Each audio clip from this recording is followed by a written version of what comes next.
મળી શકે, પણ પ્રભુની સેવા, મહાપ્રભુની સેવા એ ગમે તેને મળી ન શકે. એ તો રંગમહેલના જે જીવો હોય એ જ સ્વામીને ઓળખી શકે, એ જ રાણીને ઓળખી શકે. એમ શ્રી વલ્લભની સેવા સહજમાં પ્રાપ્ત નથી. ગોકુલનાથજી તો ટીકામાં કહે કે જ્યાં સુધી આ ભેદ બુદ્ધિ કે ઠાકોરજી અને વલ્લભ જુદા છે, જ્યાં સુધી આ ભેદ બુદ્ધિ છે, ત્યાં સુધી શ્રી વલ્લભની ટહેલ મળતી નથી. અને એટલા માટે બંનેને એક કરીને જાણવા. જેમ આપણે બોલવામાં પણ તેમ જય શ્રી કૃષ્ણ કહીએ તો ફરી જય શ્રી વલ્લભ બોલવાની જરૂર જ નથી. કારણ જય શ્રી કૃષ્ણ કયા તો એ કૃષ્ણ ને વલ્લભને ભેદ જાણો છો, એમાં આવી જ કહ્યું. એટલે ક્યારે એ ભેદ બુદ્ધિ પણ નહીં વાપરવી કે વલ્લભનું નામ તો ના આવ્યું, ઠાકોરજીનું નામ આવ્યું એમાં શ્રી વલ્લભનું નામ આવી જ જાય છે. ભેદ કરીને ક્યારે જોવો નહીં, એક જ છે એવો ભાવ દ્રઢ રાખો. પણ જેમ સ્વરૂપાસક્તિ હોય ને એમ નામાસક્તિ પણ હોય છે. જેમ સ્વરૂપ નિષ્ઠા બધા એક ખરા, પણ સ્વરૂપ નિષ્ઠા હોય એમ નામ નિષ્ઠા પણ હોય છે. ઘણાને પ્રભુના કોઈ ને કોઈ નામમાં આસક્તિ હોય છે. એટલે નામાસક્તિ હોય, સ્વરૂપાસક્તિ હોય બરાબર છે, પણ હૃદયથી ભેદ કરીને નહીં જાણો. છે એક જ રૂપ, પણ નામાસક્તિ છે. કોઈને ગોપાલ નામ ગમે, કોઈને શ્રીજી નામ ગમે, કોઈને વલ્લભ નામ ગમે, કોઈ વિઠ્ઠલ નામ ગમે, એમ નામાસક્તિ હોય છે. અમારા મહાપ્રભુજી તો શ્રીનાથજીને પણ ગોપાલ કહીને બોલાવતા, એ મેરો ગોપાલ. એમને નામ બહુ ગમતું. સુરદાસજી પણ જયારે ગોપાલ ગોપાલ બૂમ પાડી તો પેલો વ્રજવાસીનું બાળક તો ના આવ્યું, પણ મારો શ્રીનાથજી બાબા દોડતો જારીજી લઈને આવી ગયો. વાર્તા પ્રસંગમાં આવે છે કે કોળિયો ગળામાં અટક્યો સુરદાસજી, અને પેલું જારી ભરવાનું, જલ ભરવાનું ભૂલી ગયો અને બૂમ પાડી ગોપાલ, અને શ્રીનાથજી બાબા દોડતા દોડતા જારી લઈને આવી ગયા. એ ગોપાલ નામ ગુસાઈજી અને મહાપ્રભુજીને બહુ પ્રિય છે, તો દુરારાધ્ય છે. આગળ નામ કહેતા શ્રી ગુસાઈજી પ્રભુચરણ કહે, દુર્લભાન્દ્રી સરોરુહાય નમઃ, દુર્લભાન્દ્રી સરોરુહાય નમઃ, દુર્લભાન્દ્રી સરોરુહાય નમઃ, દુર્લભાન્દ્રી સરોરુહાય નમઃ, દુર્લભાન્દ્રી સરોરુહાય નમઃ, દુર્લભાન્દ્રી સરોરુહાય નમઃ. શ્રી ગુસાઈજી પ્રભુચરણ શ્રી વલ્લભના દર્શન કરતા કહે, આપ કેવા છો? દુર્લભતાથી પ્રાપ્ત થાય છે જેમના ચરણ કમળ, એવા શ્રી વલ્લભ છે.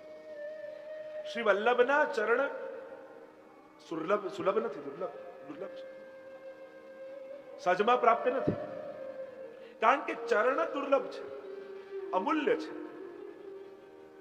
અને એવા ચરણારવિંદ સહજમાં સાધારણ જીવને સુલભ થઈ જાય એમ નથી.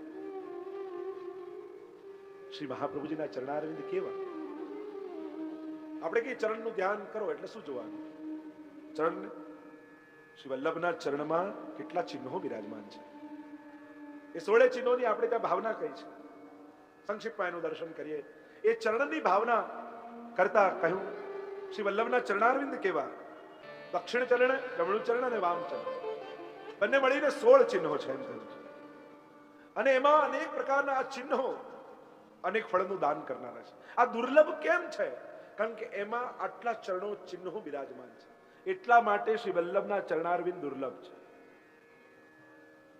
સર્વ પુષ્ટિ ભક્તિના ફળ આપવામાં સમર્થ શ્રી વલ્લભના ચરણારવિંદ છે. શ્રી વલ્લભના ચરણનું જે ધ્યાન કરીને એને પુષ્ટિ માર્ગની સર્વ સિદ્ધિઓ મળી જાય, જે અલૌકિક સિદ્ધિઓ છે. એટલે સદા વૈષ્ણવે શ્રી વલ્લભના ચરણ કમલના ચિહ્નોનું ધ્યાન કરવું જોઈએ, એમ આપણે ત્યાં કહેવામાં આવે. સૌથી પહેલું ચરણમાં ચિહ્ન છે કમળ. જેમ કમલ શીતલ હોય એમ કેવલ શ્રી વલ્લભના ચરણ કમલમાં રહેલા કમલના ચિહ્નનું ધ્યાન કરો એટલે ભક્તોના ત્રિવિધ પ્રકારના તાપોને દૂર કરી દે છે. નિત્ય જ્યારે શ્રી વલ્લભના ચરણારવિંદનો સ્પર્શ કરીએ ત્યારે આ બોલવું સાખી કે કીર્તન, અને એ બોલી સર્વ ચિહ્નોનું ધ્યાન હૃદયમાં કરવું. સર્વપ્રથમ કમલનું ધ્યાન કરવું કે શ્રી મહાપ્રભુજીના ચરણારવિંદમાં કમલનું ચિહ્ન છે, અને ધ્યાન કરો એટલે તમારા ત્રણેય પ્રકારના તાપ, આદિ ભૌતિક, આધ્યાત્મિક અને આદિ દૈવિક, ત્રણેય દૂર થઈ જાય, ક્ષણવારમાં દૂર થઈ જાય. કારણ આ કમલ શું છે? જેમ ભગવાનના નાભીમાંથી કમળ પ્રગટ થયું એમ વલ્લભના ચરણમાંથી આ કમલ છે, અને એમાંથી બ્રહ્માજીને સમગ્ર સૃષ્ટિનું સર્જન થયું. એમ શ્રી વલ્લભના ચરણમાં રહેલા આ કમળમાંથી સમગ્ર પુષ્ટિ સૃષ્ટિનું સર્જન થયું છે. એટલે કે આ પુષ્ટિ માર્ગનું મૂળ શ્રી યમુનાજીના હાથમાં કમળનું ફૂલ એ શ્રી મહાપ્રભુજીના ચરણનું ચિહ્ન છે. એ પુષ્ટિ માર્ગનું મૂળ છે. અને એટલે આપણે ત્યાં પુષ્પોમાં કમળના પુષ્પની મહત્તા અનેક ગણી કહી છે, અનેક ગણી કહી.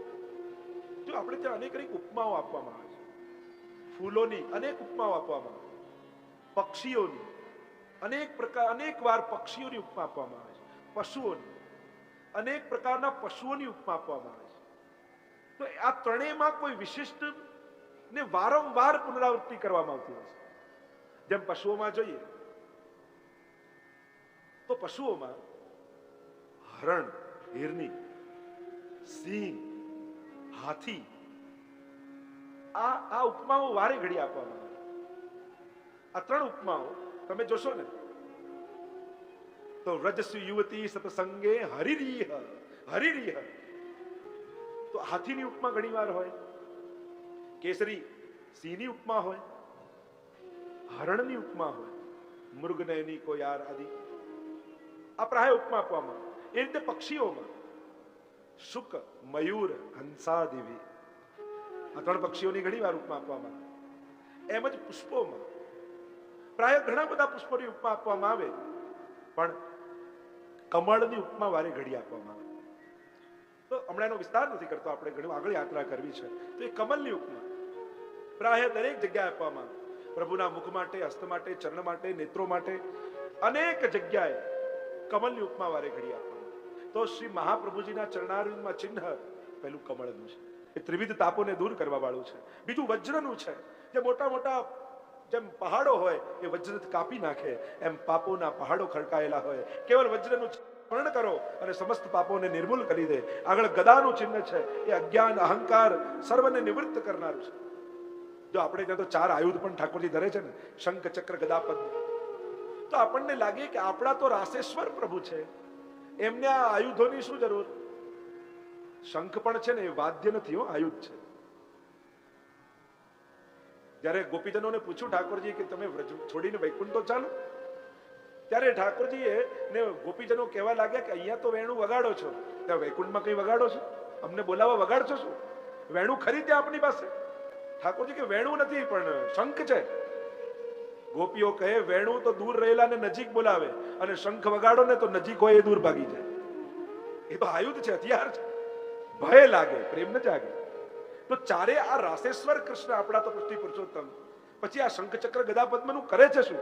તો કહ્યું અમારા ઠાકોરજી આયુધ લઈને નથી બેસતા. તો પછી આ ચક્ર શું છે? ચક્ર બીજું કઈ નહીં, અમારા સ્વામીજીનું કંકણ છે. આ ગદા શું છે? કે સ્વામીજીની ભુજા છે. આ શંખ શું છે? કે સ્વામીજીની ગ્રીવા છે. આ પદ્મ શું છે? કે સ્વામીજીનું મુખારવિંદ છે. તો અહીંયા જે હથિયાર એ હથિયાર નથી, આ તો ભાવાત્મક છે. એટલે અમારા પ્રભુ આ ચારે ધારણ કરે તો એ કોઈ આયુધ રૂપે નથી ધરતા. તો ગદા એ અહંકારને નાશ કરવા માટે છે. પતાકા છે એ વિરહનું દાન કરે છે. રસશૃંગાર રૂપ છે. તોરણ છે એ પુષ્ટિ ભક્તિનું દ્વાર છે. શ્રી મહાપ્રભુજીના જમણા ચરણારવિંદમાં, દક્ષિણ ચરણારવિંદમાં એક તોરણનું ચિહ્ન છે. અને તોરણ ક્યાં બાંધવામાં આવે? મુખ્ય પ્રવેશ દ્વાર. અને જ્યારે તમે આ તોરણના ચિહ્નનું સ્મરણ કરો એટલે માનજો કે તમારા માટે દરવાજા પુષ્ટિ ભક્તિના ખુલી ગયા, અને એમાં મહાપ્રભુજી તમને પ્રવેશ કરાવી રહ્યા છે. અનેક અનેક ચિહ્નોના ભાવ. સુખદ વલ્લી કહ્યું, પૂર્વ રેખા એ તો વ્રજલીલા સંબંધી છે. અમૃત રસનું દાન કરનારી છે. આનું ધનુષ્ય છે, ભક્તના હૃદય છે, પ્રભુને બિરાજવાનું સિંહાસન છે. એમ જ વામ જે ચરણ ચિહ્ન છે, ડાબુ ચરણ છે, એમાં મહાપ્રભુજીના ડાબા ચિહ્નમાં ધ્વજા છે. અને ધ્વજા એ તો કાળ અને કર્મ ઉપર ભક્તોનો વિજય બતાવે છે. એ વિજયનું સૂચક છે કે ભક્તને ભગવાન હારવા નહીં દે. આ કાળ કર્મ સ્વભાવના બંધનો જીવને લાગેલા છે, સર્વમાંથી મુક્ત કરી અને ઠાકોરજી સુખનું દાન કરવાના છે. બીજું ચિહ્ન છે અંકુશ. અંકુશ એ મોટા મોટા ગજરાજોને અંકુશ કરવા માટે, નિગ્રહ માટે હોય, એમ નિરોધ કરાવનારો અંકુશ છે. જ્યારે અંકુશના ચિહ્નનું તમે સ્મરણ કરો મહાપ્રભુજીના ચરણારવિંદમાં, ત્યારે તમારા ચિત્તનો નિરોધ વલ્લભના ચરણારવિંદમાં થાય છે. એ નિરોધ કરવાનું સૂચક છે. ત્રીજું ચિહ્ન એ મીન છે. ભક્તનું મન મીન જેવું છે. અને મીન એ બહુ જ ચંચલ હોય એમ ભક્તનું મન પણ ચંચળ છે. તો એ જ્યારે મીનનું સ્મરણ કરો ત્યારે તમારું મન વલ્લભના ચરણમાં સ્થિર થઈ જાય છે. મીન રહત જલ આસરે નિક્ષત હી મર જાય ત્યો શ્રી વિઠ્ઠલનાથ કે ચરણ કમલ ચિત લાય. વલ્લભ સાખીમાં પણ હરિરાય મહાપ્રભુજીએ કહ્યું છે કે મારું મન કેવું બને કે જેમ મીન રહત જલ આસરે, માછલીઓ જલના આશરે રહે, કાઢો તો મરી જાય, બસ આવું આસક્તિ મારી શ્રી વિઠ્ઠલનાથજીના ચરણારવિંદમાં થાય. તો આ મીન રૂપ સ્વરૂપાનંદનું દાન કરવા વાળું આ મીન છે. અને એટલા માટે મીન જ્યારે તમે સંકેત એ ચિહ્નનું સ્મરણ કરો છો ત્યારે શ્રી ઠાકોરજી વલ્લભના ચરણારવિંદમાં મીન જેવી આસક્તિ તમને થઈ જાય છે. ચરણારવિંદમાં સુદર્શનનું ચિહ્ન છે અને સકલ અનિષ્ટોનું નિવારણ કરનારું સુદર્શન છે. એ સુદર્શન ભક્તોની રક્ષા માટે છે. એમ મહાપ્રભુજીના ચરણારવિંદમાં રહેલા સુદર્શનનું તમે સ્મરણ કરો, તમારા સમગ્ર પ્રતિબંધો નિવૃત્ત થઈ જાય અને આવતા ભક્તિમાં આવતા પ્રતિબંધો નિવૃત્ત થઈ એ માર્ગ ખુલી જાય છે ભક્તિનો. આગળ કહ્યું અષ્ટદલ છે, અષ્ટ ઐશ્વર્યોને આપનારું છે. કમળ છે, એ કમળ કાળ ચક્ર છે, રાસ વિલાસ કરાવનારું છે. કુંભ છે, એ તો શ્રી મહાપ્રભુજીના ચરણારવિંદ વચનામૃતની સુધા એ કુંભમાં રહેલી છે અને કુંભમાંથી રસનું દાન શ્રી વલ્લભ કરે છે.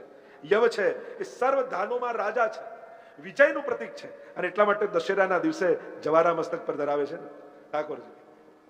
કારણ સ્વામીજી રૂપ વલ્લભના ચરણારવિંદમાં યવનું ચિહ્ન છે અને દશેરાના દિવસે ઠાકોરજી મસ્તક પર ધારણ કરી સંકેત કરે છે કે સ્વામીજી તમે જીત્યા અને હું હાર્યો. સ્વામીજીનો વિજય થયો છે એનું પ્રતીક છે. આમ 16 ચિહ્નો છેલ્લે છે સ્વસ્તિક, અને સ્વસ્તિક ભગવત પ્રીતિ સંપાદન કરાવનારું છે. શ્રી વલ્લભના ચરણમાં અનન્ય પ્રીતિ કરાવનારું આ સ્વસ્તિક છે. અને એટલે તો આપણા ભગવદીઓ ગાય ને, પ્રીત બંધી આવા શ્રી વલ્લભ પદસો ઓર ન મન में આવે. કેવા પદસો? આવા પદસો જેવા 16 ચિહ્નો બિરાજમાન છે. કેવલ પ્રાતઃ કાલ ઉઠી વૈષ્ણવ એ ચરણ ચિહ્નનું સ્મરણ કરી લે, સર્વ ફલો આપનારા શ્રી વલ્લભના ચરણારવિંદ. ચરણ લગ્યો ચિત મેરો, શ્રી વલ્લભ ચરણ લગ્યો ચિત મેરો, ઇન બિન ઓર કછું નહીં ભાવે. અને જેણે આ આસ્વાદને માણી લીધો, જેણે આ રસને માણી લીધો, એને બીજે ક્યાંય રસ નથી આવતો.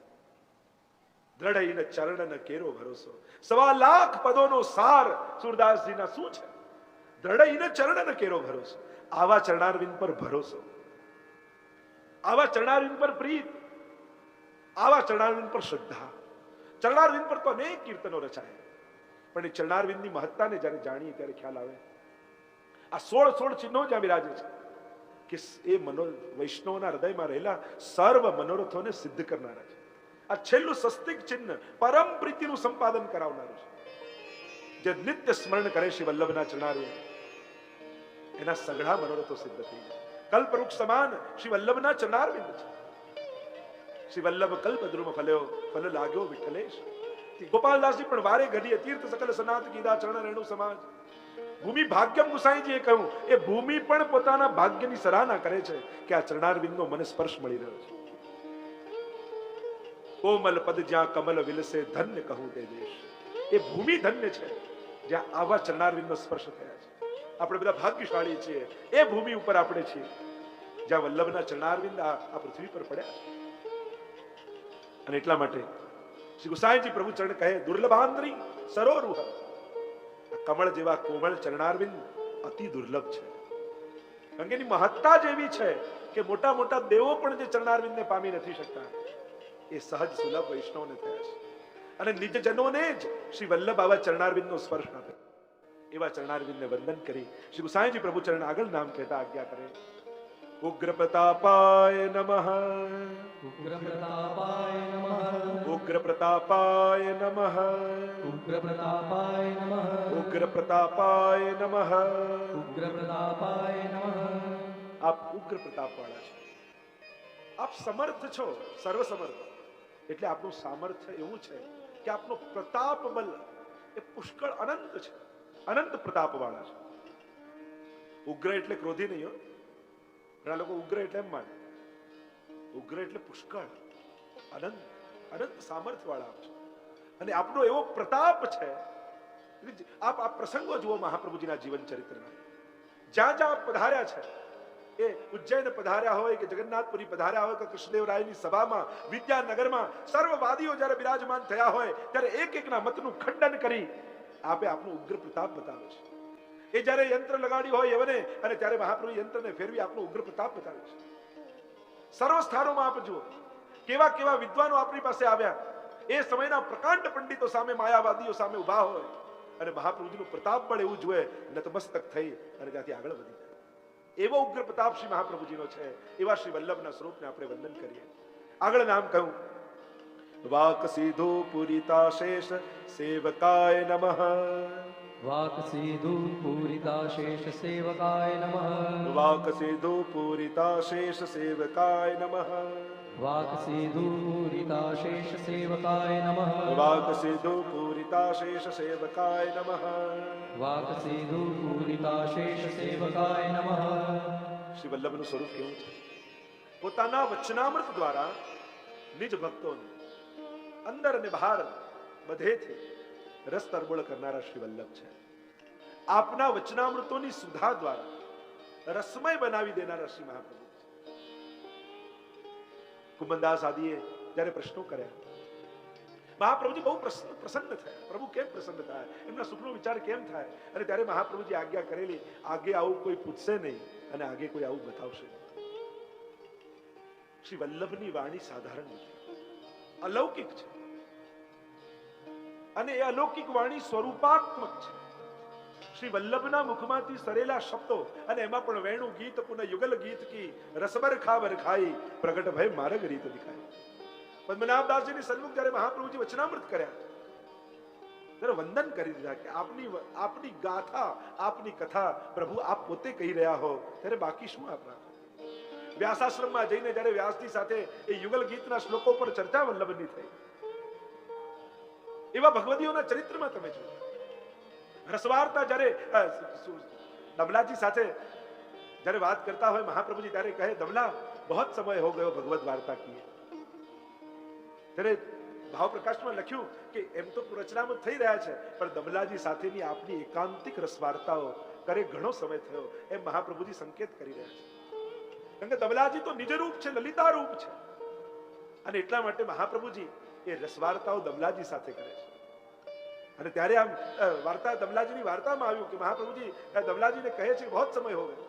અને આવી જયારે રસવાર્તા થતી ને, ત્યારે કૃષ્ણદાસ મેઘન આદિ બિરાજમાન હોય, ત્યારે જે રસવાર્તાઓ થઈ હોય તે ગમે તેની પાસે જઈને કહી આવે.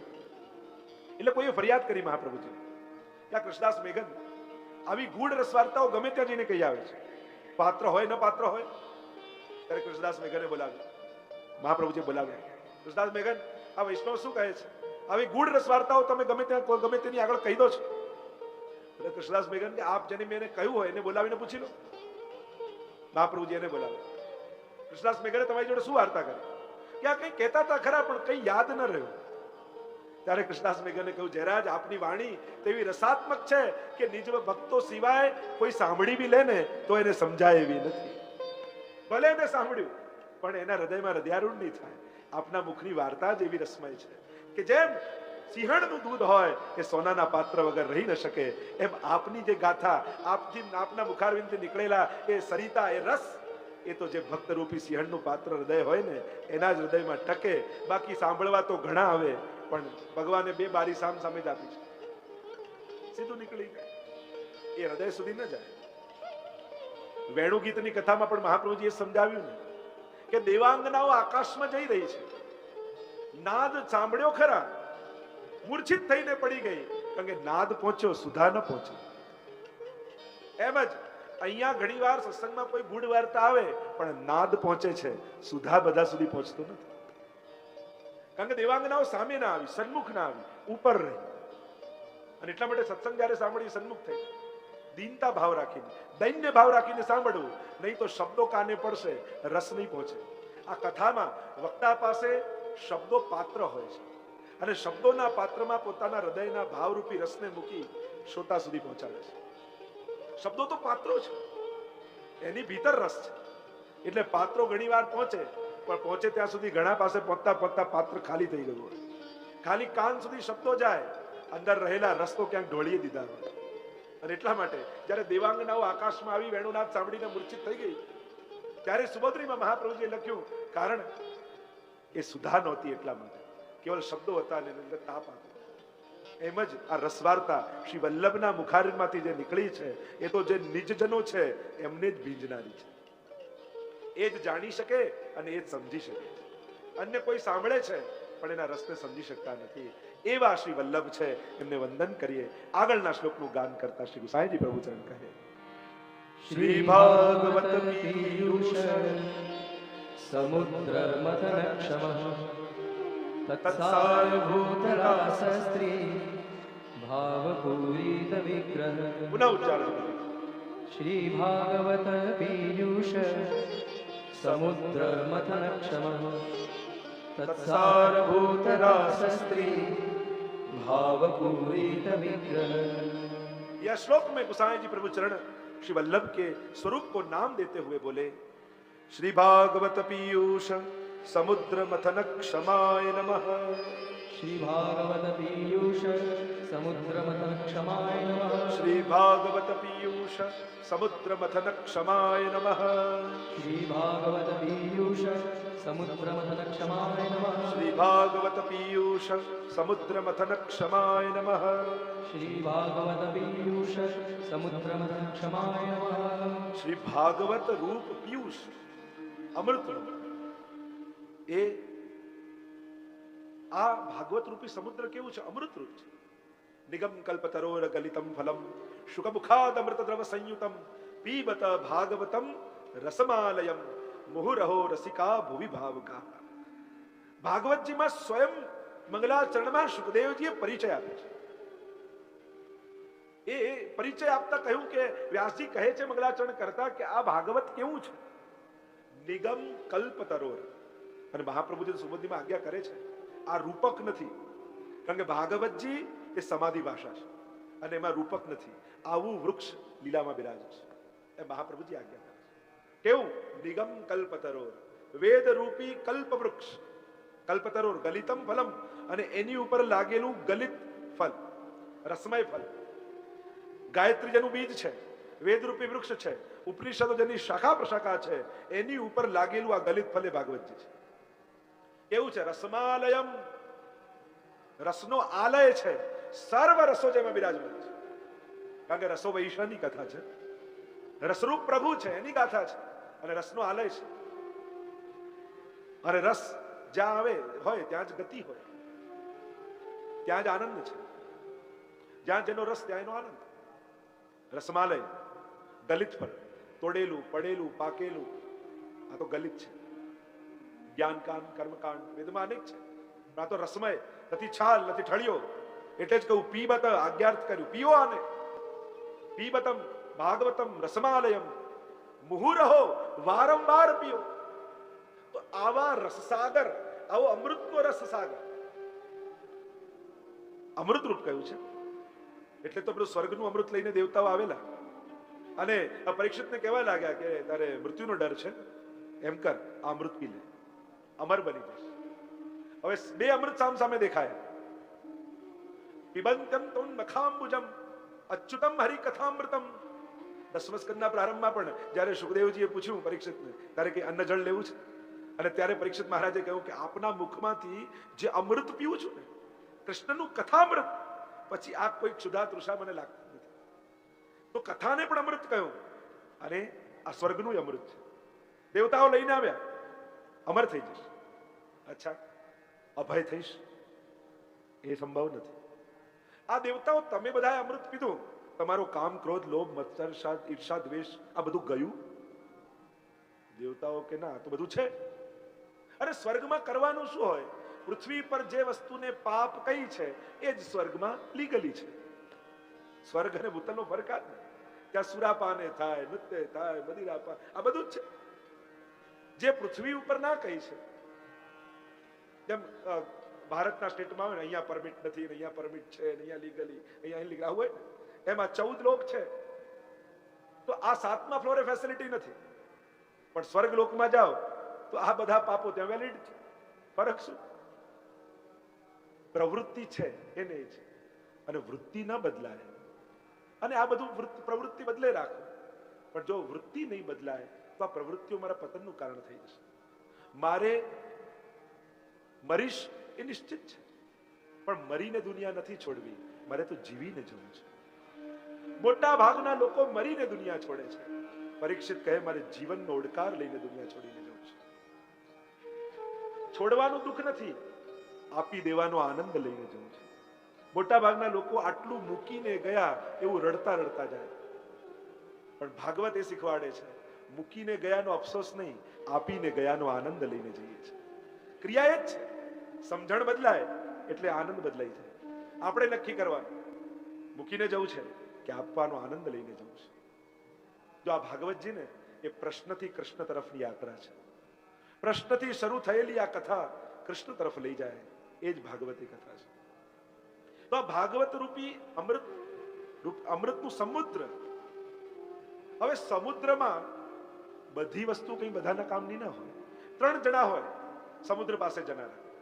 એક જણા એવા હોય જે કિનારે પડેલી રેતી ભેગી કરવા આવ્યા હોય.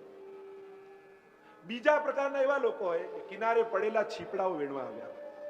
અને ત્રીજા પ્રકારના લોકો એવા હોય કિનારે ન ઉભા રહે, અંદર ગોથું લગાવે અને ગોથું લગાવી એ રત્નાકર છે ને સમુદ્ર, અને ભીતર રહેલા રત્નોને લઈને જાય. તો શ્રી મહાપ્રભુજી વિચાર કરે કે આ ભાગવત રૂપી સમુદ્રમાં અનેક ભાવ રૂપી રત્નો પડે છે. તો આ 3 પ્રકારના શ્રોતાઓ છે ને ભાગવતજીના. જે રેતી લેવા આવે એ લૌકિક આકાંક્ષાને લઈને ભાગવતજી પાસે આવેલો ભૌતિક શ્રોતા છે. જે છીપલા લેવા આવે એ મોક્ષની ઈચ્છાથી આવેલો આધ્યાત્મિક શ્રોતા છે. પણ જે ભાવરૂપી રત્નોને લેવા આવે એ આધિદૈવિક શ્રોતાઓ છે, જે ભાવરૂપી રત્નોને લઈ જાય છે. તો શ્રી મહાપ્રભુજી આ રસસાગરનું મંથન કર્યું ભાગવતજી, અને સુબોધિનીજી અને ભાગવતાર્થ પ્રકરણ આપણને આપ્યા. કહેવાય કે ભાગવતજી એ પ્રભુનું પ્રત્યક્ષ અને પ્રગટ સ્વરૂપ છે, તો સુબોધિનીજી એ સ્વામીજીનું પ્રગટ સ્વરૂપ છે. તો જેટલા અંગના દર્શન કરવાનો અધિકાર જીવોને હતો એટલા અંગના દર્શન મહાપ્રભુજી કરાવ્યા. કારણ કે બધા 12 સ્કંદ ઉપર ભાગવતજી પર ટીકા સુબોધિનીજી નથી. 12 સ્કંદ ઉપર ટીકા નથી.